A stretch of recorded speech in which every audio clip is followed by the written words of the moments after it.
Nessa noite, teu Espírito Santo, Ele vai falar conosco através da tua palavra nessa noite. Deus amado e santo, que tu venha, Senhor, falar com a tua igreja, em nome de Jesus. Amém.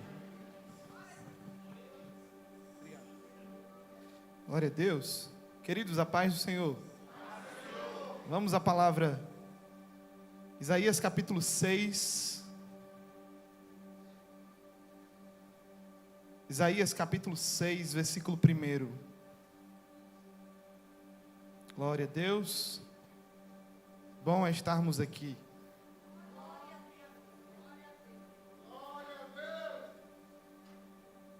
Foi assim que Pedro, Tiago e João disseram quando subiram ao monte e viram Jesus transfigurado.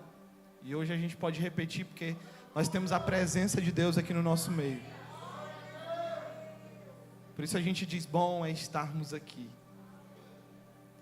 Isaías capítulo 6, versículo 1. Você achou? No ano em que o rei Uzias morreu, eu vi o Senhor assentado num alto e sublime trono, e a aba das suas vestes enchia o templo. Versículo 8. Então ouvi a voz do Senhor conclamando, dizendo: a quem enviarei? E quem irá por nós? E eu respondi: eis-me aqui, Senhor, me envia. Amém? Queridos, esse texto aqui é um texto super conhecido. Talvez você deva ter lido ele ou já ouvido mensagens, talvez uma dezena de vezes. Acontece que todas as vezes que a gente lê a palavra, a gente se depara com uma leitura atual. E por mais que a gente já tenha ouvido pregações a respeito, o Espírito é aquele que nos leva a poder entender a verdade que precisamos compreender hoje para a nossa vida.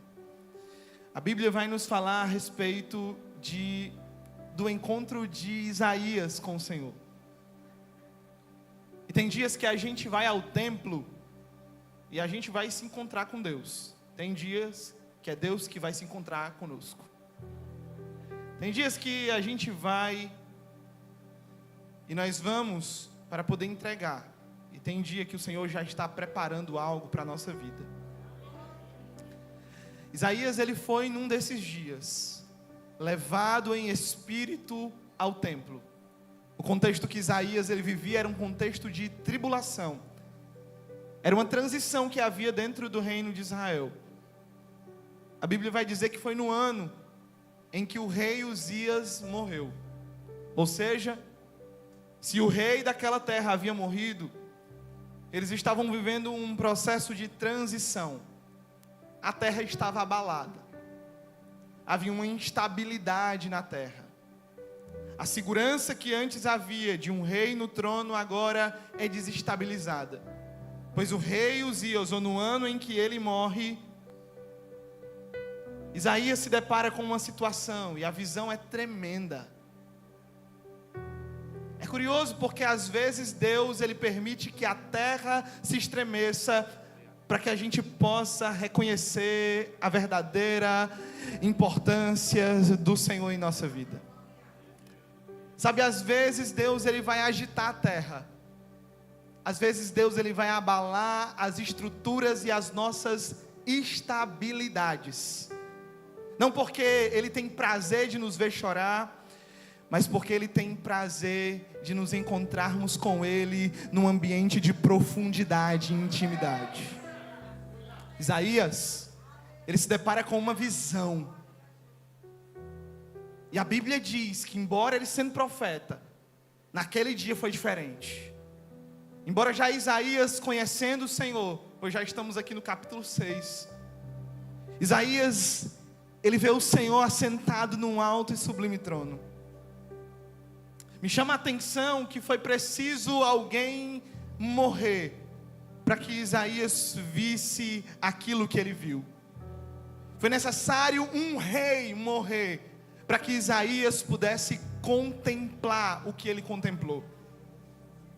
E eu já talvez tenha lhe dito aqui que Isaías, ou que o rei Uzias, foi um rei que nos seus dias, ele quis acessar um ambiente que não era apropriado para ele.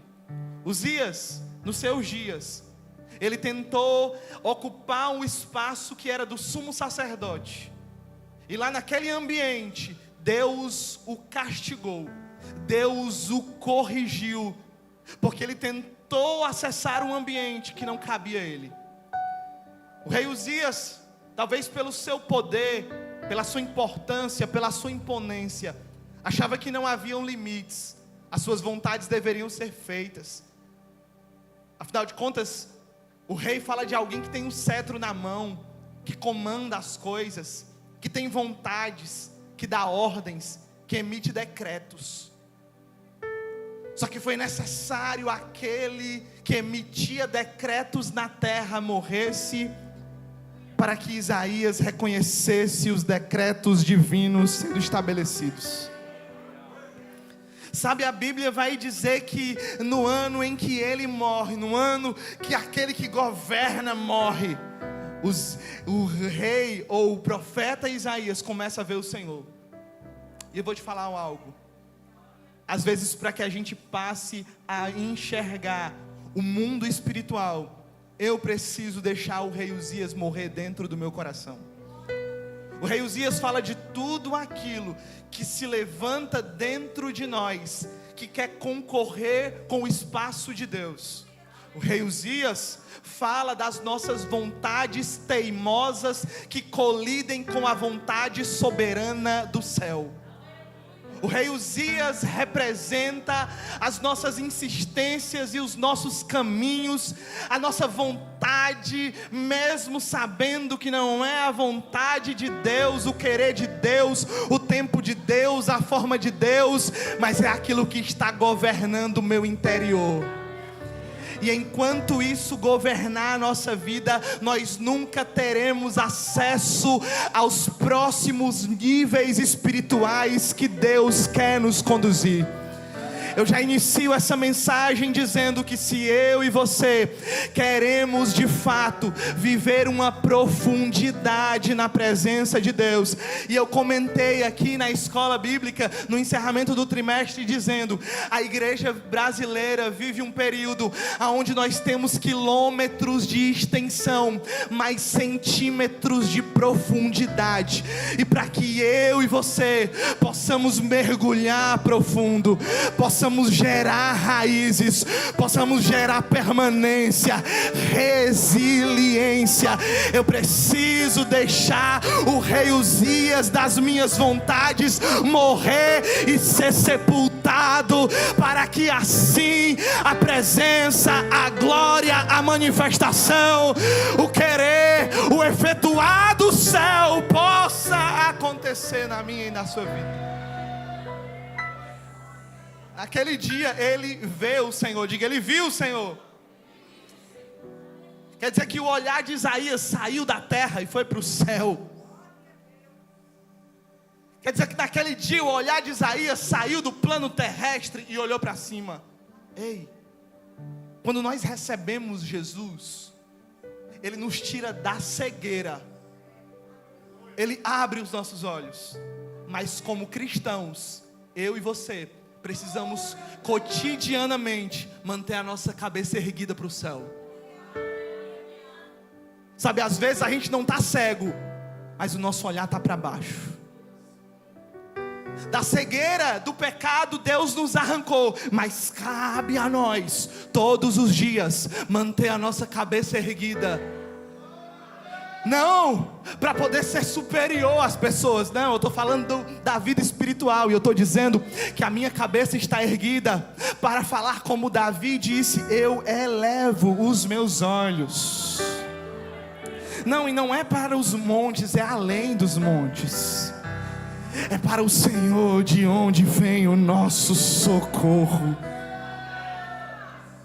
Viver com a cabeça para baixo, ou viver com os olhos para a terra, é até viver mencionando que Deus existe, ou é até falar que Deus existe, mas viver como se Ele não existisse. Olhar para a terra e viver com os olhares fixos na terra é a gente apenas viver sob a perspectiva da terra e do que é passageiro. A Bíblia vai nos dizer que se nós esperamos em Cristo apenas nessa vida, não é que a gente é um crente mais ou menos. A Bíblia vai nos dizer que nós seremos os mais miseráveis de todos os homens. Quer dizer que quando nós servimos a Deus na perspectiva da terra, nós nunca conseguiremos servir a Deus. Porque para que eu sirva a Deus, eu preciso olhar as coisas na perspectiva do céu. O apóstolo Paulo, ele disse em Colossenses: buscai as coisas que são do alto e pensai nas coisas que são do alto, aonde Cristo está. Pois é na perspectiva do céu que a gente caminha desenvolvendo a nossa vida cristã. É olhando para o alto que nós começamos a desenvolver. Não, eu não estou te chamando para você viver ou ser irresponsável e tirar os teus pés do chão. Não, a gente precisa viver com os pés no chão, sabendo da realidade, planejando os passos, compreendendo as estações, mas os nossos olhos não podem estar no chão. Os nossos olhos precisam estar no alto, precisam estar no céu, precisam visualizar o trono de Deus. Um dia Jesus, Lucas capítulo 13, versículo 11 diz que Jesus ele se depara com uma mulher que havia um espírito de enfermidade há 18 anos. Olhe, há quase 2 décadas essa mulher tinha uma doença. E é curioso qual é esse tipo de doença. Perceba, era um espírito de enfermidade. Olha aqui o texto. E ali estava uma mulher que tinha um espírito que a mantinha doente 18 anos. E ela andava em... Repita comigo, ela andava em... Ela andava encurvada. Olha que espírito é esse de enfermidade que gera o efeito de ela andar encurvada. Imagina, quase 18 anos, ela não conseguia olhar para o céu, porque ela vivia encurvada. Ei, quer que eu te diga o que é que isso representa na nossa vida? O inferno ele trabalha todos os dias para que eu e você possamos ser encurvados, possamos andar na perspectiva da terra, possamos ler as coisas na perspectiva da terra, possamos olhar tudo e não crer nas promessas de Deus, em não entender que Deus ele está no controle de tudo, em não se render à obediência à vontade de Deus.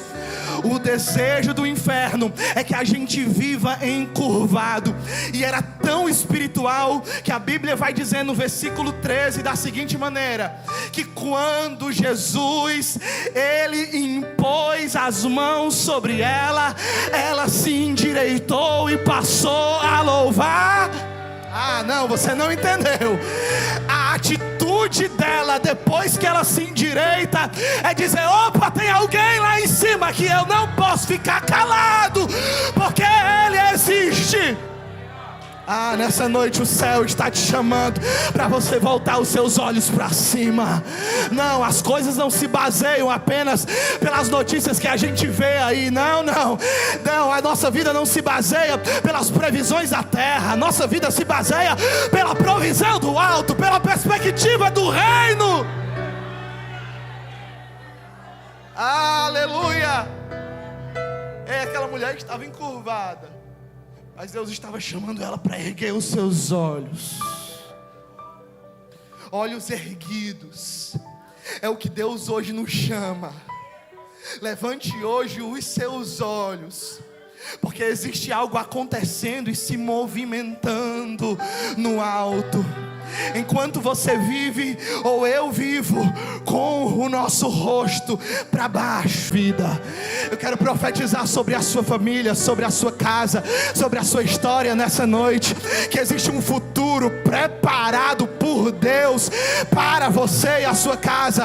Não, melhora isso daí. Eu não sou de fazer muito isso, mas pega aí na mão do teu irmão, da tua irmã. Diz: Deus tem um futuro para a minha e a sua vida.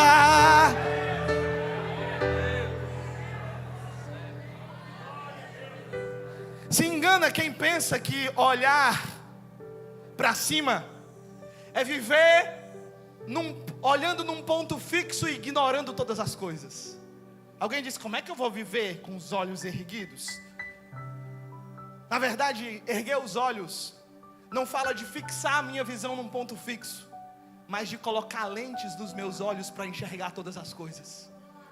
Posso te dizer uma coisa: o Evangelho não fala de um destino, fala de lentes que eu coloco. Erguer os olhos é colocar as lentes do Evangelho e passar a enxergar todas as coisas. Quando Deus nos convida para andar na luz, Ele não nos convida para andar o dia todo olhando para a luz, assim, ó. Se tiver alguém olhando para a luz, pode chamar alguma coisa aí médica, porque não está normal. Por quê? Porque a função da luz não é a gente ficar olhando para a luz. A função da luz é olhar todas as coisas por conta dela. Não, vou repetir. A função da luz não é a gente ficar olhando fixamente para ela, mas é olhar todas as coisas por causa dela. O céu, ele nos convida a erguer os nossos olhos espirituais e enxergar o que Cristo está se movimentando. Se o céu está em movimento, a gente não pode parar. Se o Espírito de Deus se move, eu não posso me aquietar. Se há um movimento do céu sendo realizado, eu não posso ignorar isso. E enquanto a gente ignora, Deus vai manifestando a sua presença em todas as outras pessoas, e a gente vai sendo espectador da graça. Mas quando a gente se rende, a gente mergulha, a gente diz: eu vou para frente, Senhor. Eu não quero mais viver as minhas vontades olhando para a terra na perspectiva do mundo. Eu quero enxergar aquilo que o Senhor quer que eu veja.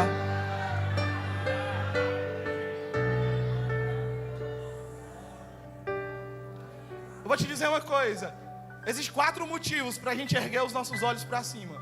Primeiro, a Bíblia vai nos falar em Gênesis capítulo 13, versículo 10, que haviam 2 pessoas que ergueram os olhos. O primeiro foi Ló. Vai dizer da seguinte maneira, diz assim em Gênesis 13, 10: Ló então olhou e viu todo o vale do Jordão, todo ele bem irrigado até Zoar.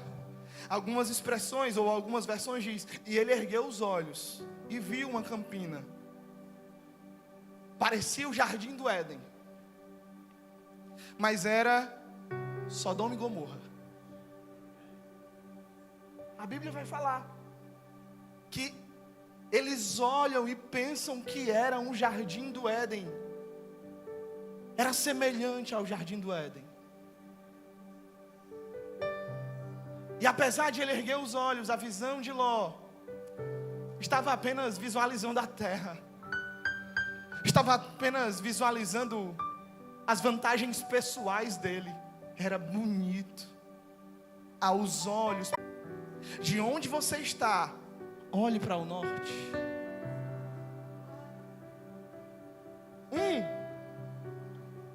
Olhou e ergueu os olhos para procurar os seus próprios interesses. O outro deixou Deus erguer os olhos dele e mostrar o propósito. Sabe, às vezes a gente olha e vai decidindo, tomando as nossas decisões baseadas nos nossos proveitos pessoais, nos nossos interesses, naquilo que é mais cômodo para a gente. Geralmente o que é mais cômodo nunca nos leva a um desenvolvimento espiritual. E a gente vai querendo se acomodar, se ajustar. A gente vai caminhando para um ambiente de menos sacrifícios, de menos luta, de menos trabalho. E naquele dia Ló escolheu baseado nessa visão. E quando ele escolhe nesse sentido, ele se encontra não com o jardim do Éden, mas com Sodoma e Gomorra. Enquanto a Bíblia vai nos falar que Abraão escolhe um caminho que parece que não foi muito legal, parecia que era o caminho mais difícil, e verdadeiramente era o caminho mais trabalhoso. Tinha gente ocupando a terra que Deus havia prometido para ele. Ele teria que ter trabalho, ele teria que se desenvolver, ele teria que se reinventar, ele teria que se desafiar, mas era para onde Deus estava conduzindo Abraão. E quando ele olha, diz: eu não quero nem saber para onde é, eu quero saber quem está me mandando ir. Eu não estou querendo saber para onde é que é, eu estou querendo saber quem é que está falando comigo e direcionando o meu futuro nessa noite. Eu quero te chamar a eu e você podermos levantar os nossos olhos, não para procurar aquilo que é mais cômodo para ti, o que é mais confortável para a minha vida, aquilo que é mais maleável, aquilo que me gera menos compromisso, menos sacrifício. Ei, se for para mergulhar, se for para viver para o Senhor, então que a gente viva intensamente, então que a gente sue a camisa, então que a gente se desgaste, que durma até tarde, ou que durma cedo. Vai virar meme depois? Acorde cedo, durma tarde. Vai virar meme, né? Isso aqui. Os meninos jovens, gente, depois a gente diz para vocês os negócios aí, tá bom? A Bíblia vai dizer que quando Abraão ele enxerga as coisas na perspectiva do propósito. E o propósito me leva ao esforço, me leva ao desenvolvimento. Não é fácil, mas é onde Deus quer. Não é fácil, mas é onde Deus me chama para eu habitar. E aonde Deus me chama para eu habitar, não importa quais são os perigos, não importa os riscos, não importa o preço, sempre vai ser o lugar mais seguro, mais perfeito, o melhor investimento, o melhor empreendimento, o melhor tempo utilizado. Não, eu tenho que fazer você entender, ou pelo menos te recobrar a memória e fazer você ver que é aonde Deus te posicionou, que é o lugar do crescimento espiritual. Ei, é um ambiente de erguer os nossos olhos para que, Javan? Para a gente discernir as oportunidades. Tem coisa que parece bênção e Deus está chamando de teste. Tem coisa que a gente olha e diz: é bênção. Ló olhou e disse assim: é bênção demais. E Deus disse: ei, Ló, é teste. Com que eu sei que vai dar muito trabalho, mas se é aonde Deus está me conduzindo, é para lá que eu quero ir. Deus te convida hoje, nos convida a discernir as oportunidades. Não basta parecer ouro, não basta brilhar como ouro, não basta parecer vantajoso. Eu preciso saber se Deus está no negócio. Javan, para que eu preciso erguer meus olhos?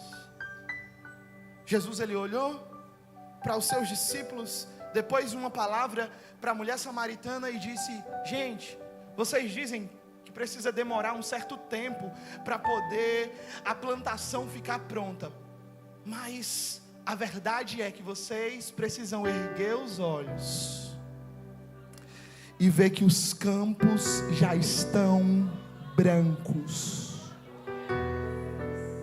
A primeira coisa que Jesus estava dizendo é: está pronto. A questão é se vocês estão prontos.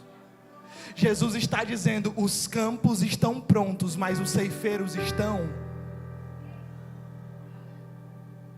Geralmente não é a bênção que está sendo preparada, geralmente é o beneficiário que está sendo preparado.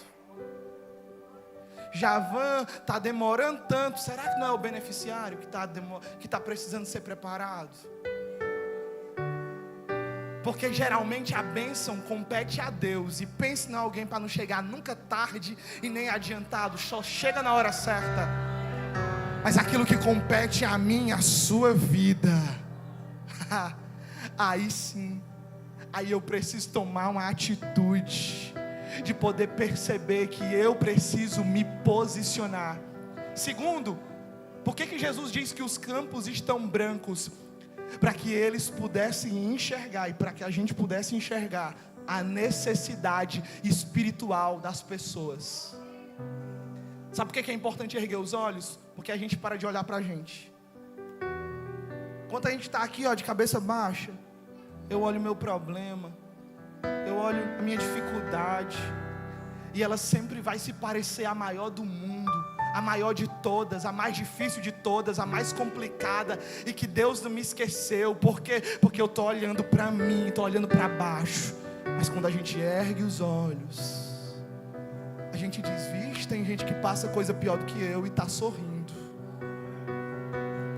Eita, tem gente ali que está precisando de uma palavra até mais do que eu. Eita, tem um irmão ali, tem uma pessoa acolá que precisa ouvir de Jesus. E se Deus está me mostrando o problema, geralmente é porque Ele quer nos levantar como solução. Ele diz: veja, os campos estão brancos. Terceiro, para que Deus quer erguer meus olhos? Gênesis capítulo 22, versículo 13.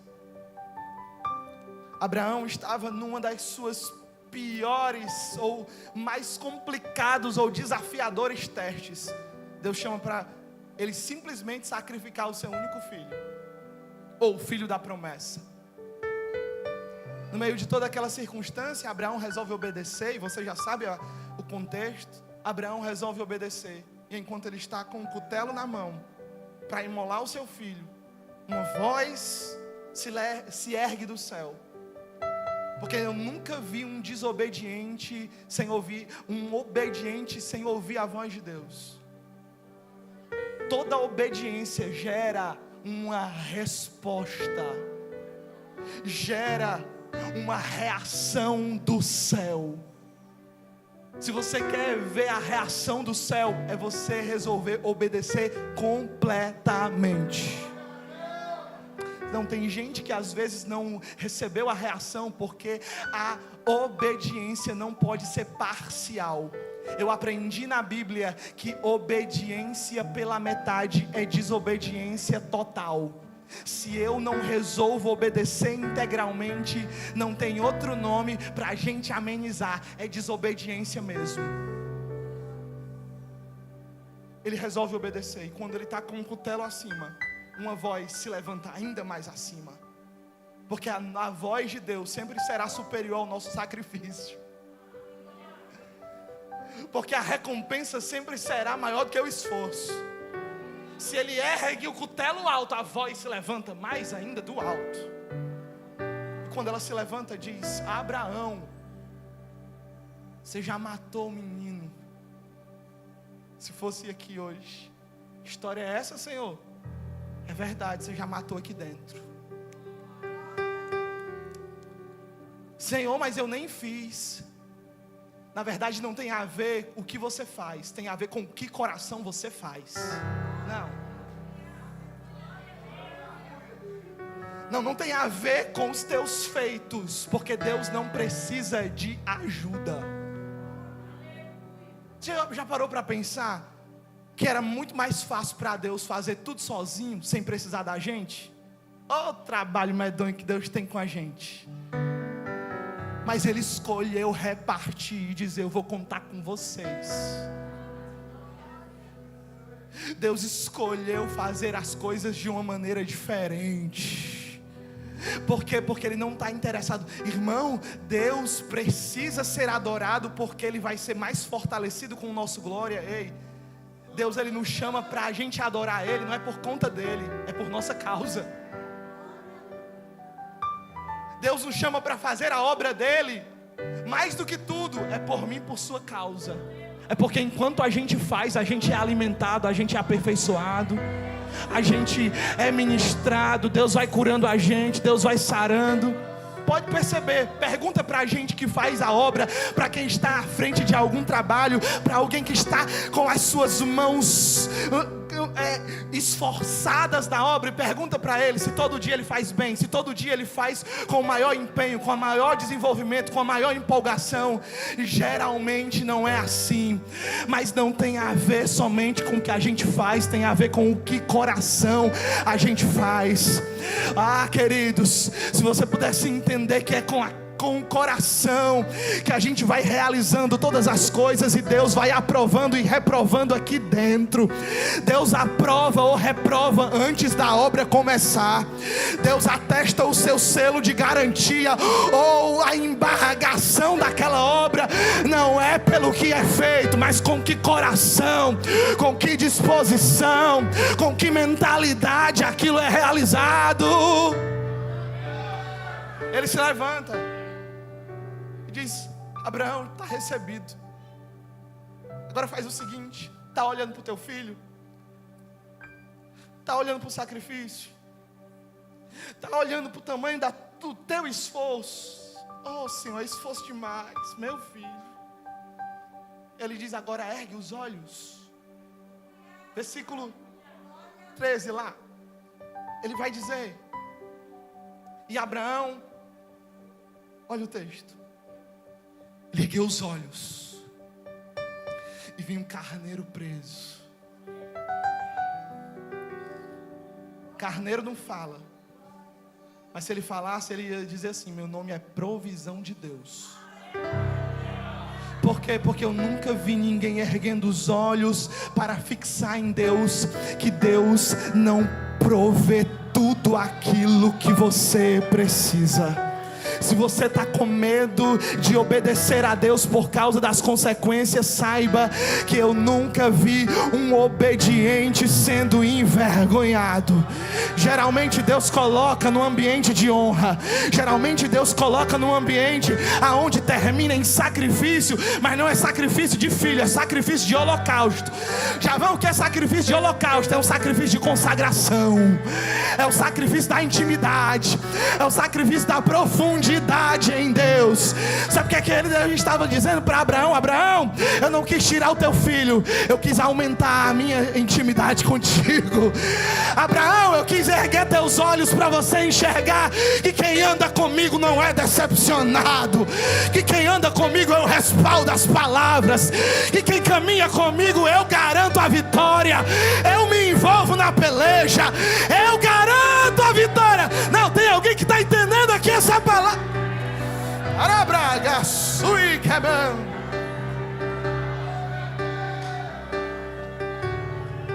Finalizo aqui com o texto. Isaías capítulo 6, versículo 1. Isaías, ele ergue os olhos. E quando ele ergue os olhos, ele vê alguém.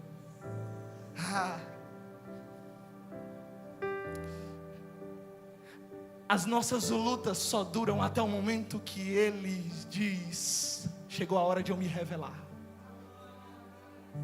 E às vezes não vai precisar Ele abrir uma palavra, abrir a boca para uma palavra. Ele vai mostrar só uma visão e vai fazer sentido.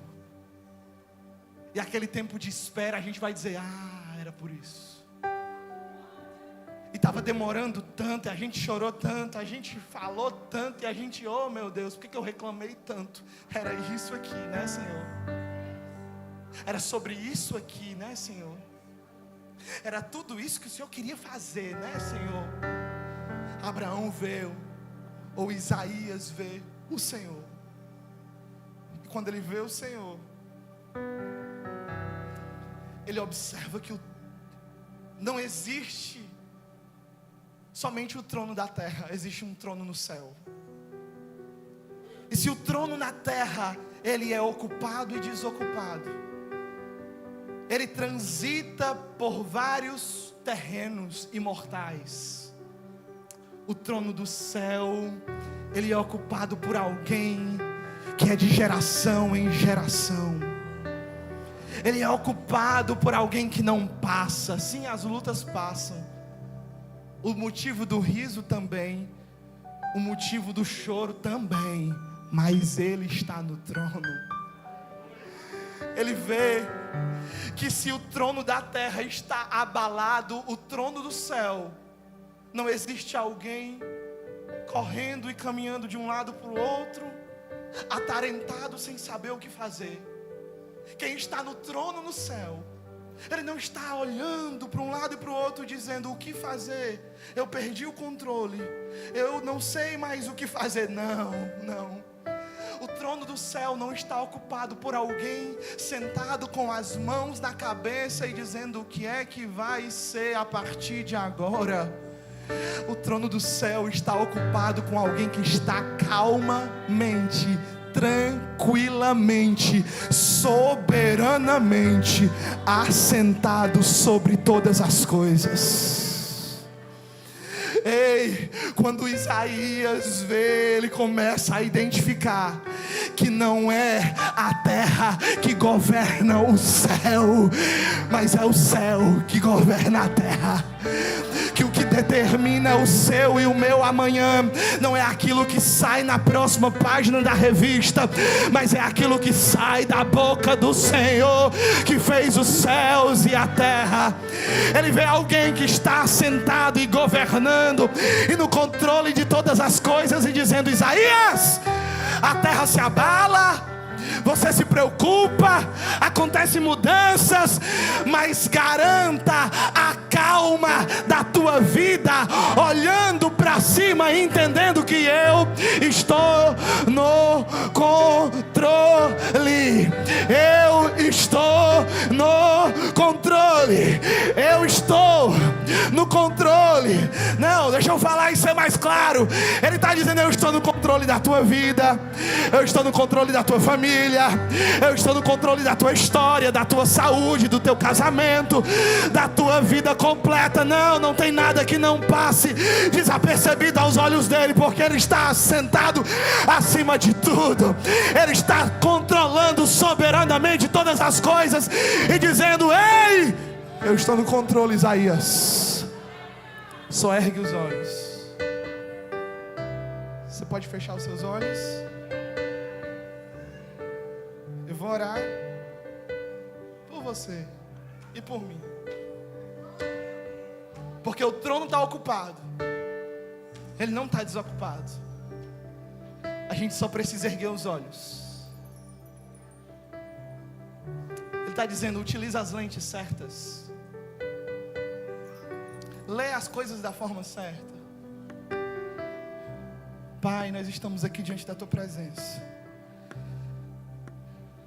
E é tão bom, Senhor, a tua palavra, porque ela ao mesmo tempo que acalma, movimenta. Ela movimenta o nosso coração para se direcionar rumo à tua vontade. Mas acalma a tempestade que às vezes quer oprimir a gente, quer tirar o nosso fôlego, quer fazer com que a gente desacredite menos em Ti, confie menos em Ti, te esqueça embaixo de todas as nossas dúvidas, te esqueça debaixo de todas as nossas preocupações, de todas as nossas incertezas. Mas hoje o céu nos convida. Sente o Senhor colocando a mão aí sobre o seu queixo, erguendo a sua cabeça e dizendo: eu te quero assim, eu te quero assim. Você passa pelas lutas assim, chorando sim, mas com a cabeça erguida. Nem sempre entendendo tudo, mas com a cabeça olhando para o céu. Nem sempre entendendo tudo, mas como Estevão, enquanto ele está sendo apedrejado, ele não olha para baixo. É as pedras vindo na direção de Estevão e ele fitando os olhos no céu. E não tem ninguém que olhe para o céu que não seja surpreendido com a visão daquele que está no controle de tudo. Pai, sobre a nossa vida, que a tua palavra nos dê fôlego